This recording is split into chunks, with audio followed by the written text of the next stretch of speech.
ফেব্রুয়ারিতে নির্বাচন নিয়ে শঙ্কা নেই। জাতিসংঘ থেকে দেশে ফিরে মির্জা ফখরুল বলেন, জাতীয় ঐক্য গড়তে ভূমিকা রাখবে প্রধান উপদেষ্টার সফর।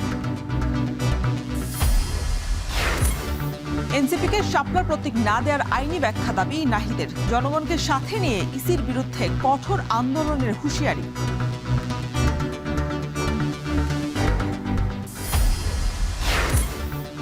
সন্ধ্যা নামলেই কক্সবাজার চট্টগ্রাম মহাসড়কের চকরিয়ায় আতঙ্ক। গহীন বনে সক্রিয় ডাকাত চক্র।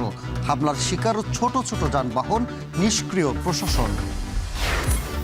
ট্রাম্পের শান্তি পরিকল্পনায় রাজি হামাস। সব বন্দীকে মুক্তি দিতে সম্মত। গাজায় হামলা বন্ধে তেল আবিবকে আহ্বান মার্কিন প্রেসিডেন্টের।